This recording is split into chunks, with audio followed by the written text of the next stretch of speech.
পানি গরম দিয়েছি, পানি গরম হয়ে গেছে। এখন দিব হচ্ছে আলু সিদ্ধ দিব। 3টা আলু দিলাম আর কাঁচা কলা দিলাম। সেদ্ধ হোক, এটাতে একটা রেসিপি করবো। বলেন তো কি রেসিপি করতে পারি, গেস করেন। সেদ্ধ হোক, দেখেন সেদ্ধ হয়ে গেছে। এগুলো এখন ছিলে নিতে হবে। আমরা তো বলি ছিলে নেওয়া বা খোসা ছাড়াবো, এরকম কে কী বলে জানি না। ভালো করে সেদ্ধ করে নিয়েছি, কারণ এগুলো ম্যাশ করতে হবে আমাকে, এই জন্য খুব ভালো করে সেদ্ধ করে নিয়েছি।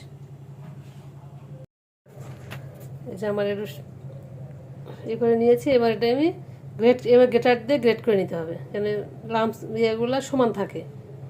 যেটা কোপ্তা বানাবো,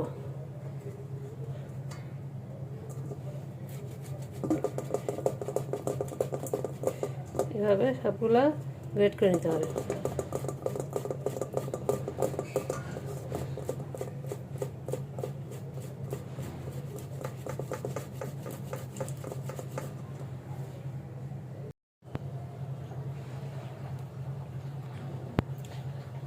এই যে আমার আমার আলু আর কলা গ্রেট করে নিয়ে আসছি, আর কলার কোপ্তা বানাবো। এখন দিচ্ছি লবণ, প্রায় 1 চামচের মতো লবণ দিলাম। 1 চামচের মতো চিলি ফ্লেক্স, আর দিব 1 চামচ ভাজা মশলা।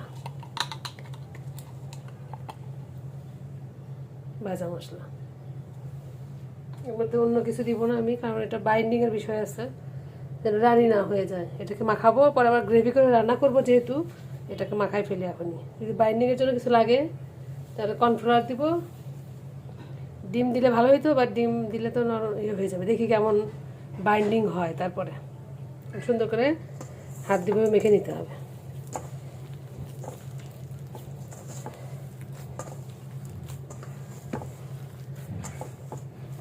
এটাকে কোপ্তা করে এখানে ভাজবো। যদি ডিম দেওয়া লাগে ওপরে দিব, কোট করবো, আর ভিতরে মিক্স করবো না আজকে। পছন্দ মতো শেপ দিয়ে ডুবা তেলে ভেজে নিতে হবে। তারপর মশলা কষিয়ে গ্রেভি করে ওর মধ্যে এটা পরিবেশন করতে হবে গ্রেভি দিয়ে।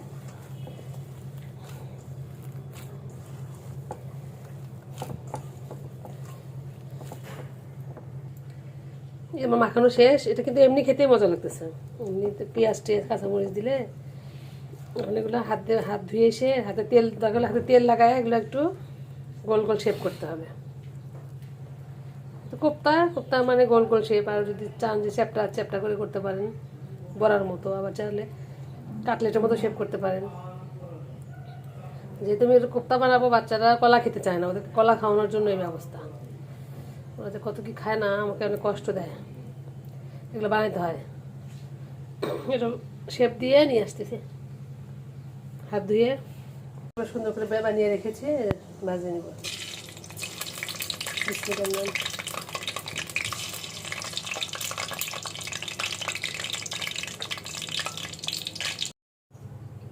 আমার সবগুলো কোপ্তা গোল্ডেন ব্রাউন করে ভেজে নিয়েছি, তুলে নিচ্ছি। নিয়ে এখন গ্রেভি করবো। হাই হিটে ভেজে নিয়েছি, কারণ এর মধ্যে কোনো ডিম নাই, তো কাঁচা কিছু নাই। এই জন্য হাই হিটে গোল্ডেন ব্রাউন করে সব ভেজে নিয়েছি।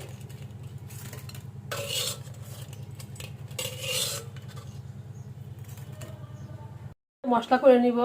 2 কোয়া রসুন, 1 ইঞ্চি আদা, একটা পেঁয়াজ, 4টা কাঁচামরিচ, একটা টমেটো, হাফ চা চামচ আস্ত জিরা, হাফ চা চামচ ধনিয়ার গুঁড়া, হাফ চা চামচ লবণ, হাফ চা চামচ মরিচের গুঁড়া, হাফ চা চামচ হলুদের গুঁড়া। সব একসাথে ব্লেন্ড করে নিয়ে আসি। স্মুথ একটা পেস্ট হয়েছে। আমি কোনো পানি দিইনি, কারণ টমেটো আছে, তো টমেটো থেকে পানি বের হয়েছে। মশলা রেডি। এখন আমার 2 টেবিল চামচ তেল গরম করে নিয়েছি। এর মধ্যে ফোড়ন দিব, একটা তেজপাতা, একটা এলাচ, 2টো লবঙ্গ, 1 টুকরো দারচিনি। মশলাটা হয়ে গেছে, এবার আমার সেই যে মশলাটা বেটেছি সেই মশলাটা দিয়ে দিলাম।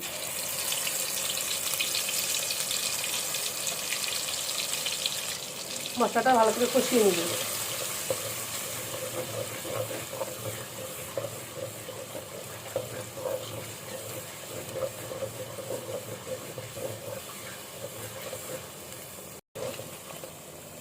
খুব ভালো করে কষিয়ে নিতে হবে যেন মশলার কাঁচা ফ্লেভারটা চলে যায়। আমার অনেক ভালো করে কষানো হয়ে গেছে, তারপর এখানে একটু পানি দিয়ে আবার কষাবো, একটু কষাবো। পানি দিয়ে দিলাম, সুন্দর করে কষিয়ে নিই। আর একটু কষিয়ে নিব, যেহেতু সব রান্না করা, আমার কোপ্তাগুলো রান্না করা, মশলাটা ভালো করে কষিয়ে নিতে হবে।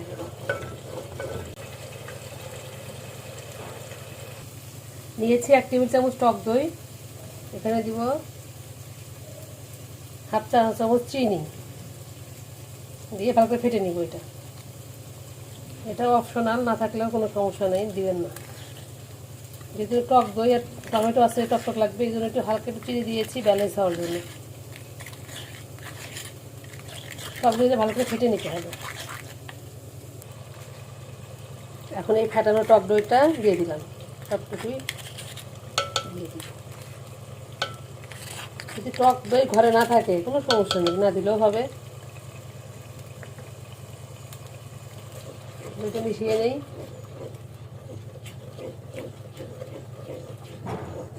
পুরো কালারটাই চেঞ্জ হয়ে গেল, ক্রিমি ক্রিমি ভাব চলে আসছে। যেহেতু একটু টেস্ট করানো, আসলে যেহেতু কলা আর আলু, এটাকে একটু টেস্টি বানানোর জন্য এই প্রয়াস, আর কিছু না।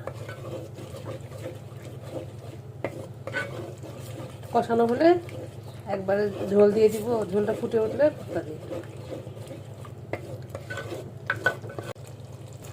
দইটা কষিয়ে দেখেন, দই কিন্তু কেটে যায় নাই, দই না কেটে যেয়ে সুন্দর করে কষিয়ে তারপরে তেল উঠে আসছে। এবার একটু ঝোল দিয়ে দিব, একটু ঝোল চাই, কারণ ঝোল অনেক ঝোল চোখ করে নিবে, কোপ্তাগুলা ঝোল টেনে নিবে। তেল উঠে আসছে, এবার আমি এর মধ্যে পানি দিয়ে দিব ঝোলের জন্য, গ্রেভির জন্য।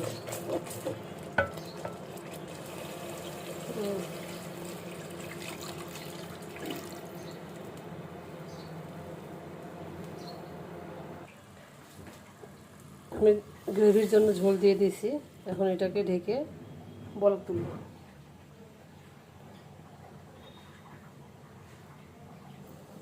আমার গ্রেভিতে বলক চলে আসছে,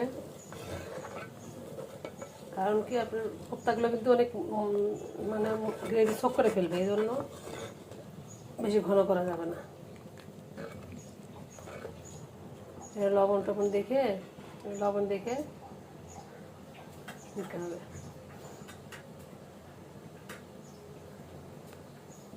দিয়ে দিচ্ছি 3টা কাঁচামরিচ ফ্লেভারের জন্য। ভেজে রাখা কোপ্তাগুলো দিয়ে দিলাম।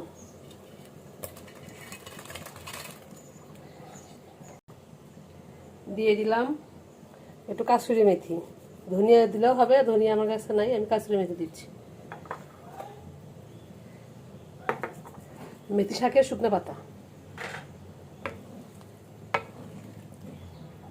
আর একটা জিনিস দিব, সেটা হচ্ছে পেঁয়াজ বেরেস্তা, চাইলে বাদামও দিতে পারেন, বাদাম বাটা দিলেও হবে, দিতে পারেন।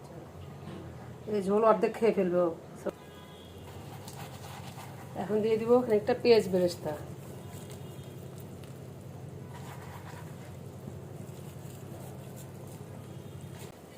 ঢেকে 2 মিনিট জাল দিয়ে নিব, তারপর রান্না হয়ে যাবে। তোমার রান্না হয়ে গেছে। হাফ চা চামচ ভাজা মশলার গুঁড়া, কত বড় বড় হয়ে গেছে বলগুলা, ডাবল সাইজ হয়ে গেছে একদম, মাংসের কোপ্তার থেকে মানে মনে হচ্ছে দেখে যে মাংসের কোপ্তাই বানানো হয়েছে। আসলে মাঝে মাঝে মাংস টাংস খেয়ে মাংস খেতে ভালো লাগে না, তখন এরকম করে বানায় খাবেন। আমি যেহেতু ভাত দিয়ে সাথে পরিবেশন করবো, একটু আরো ঝোল খাবে ওরা, ঝোল খেয়ে আরো ঝোল কমে যাবে। আমি চুলা অফ করে দিলাম, তাপ এখনো আছে, চুলা কিন্তু অফ। কোপ্তাগুলোর ফাইনাল লুক দেখেন কি সুন্দর হয়েছে, মাশাআল্লাহ, এত সুন্দর হয়েছে। মাংসের কোপ্তা মনে হচ্ছে। একটা কোপ্তা দেখাই কতটুকু নরম হয়েছে।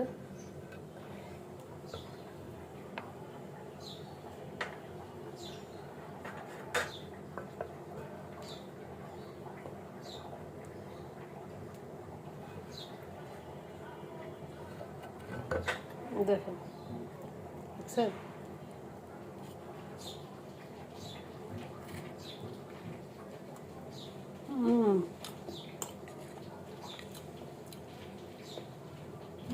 যেসব বাচ্চারা কলা খায় না, সবজি খায়, এভাবে সবজি দিয়ে বানাতে পারে। সত্যি অনেক মজা হয়েছে। এখন পরিবেশন করতেছি। বের নিয়ে এসছি, মনে হচ্ছে রসগোল্লার মতো লাগতেছে। বেরেস্তা দিয়ে দিলাম উপর দিয়ে।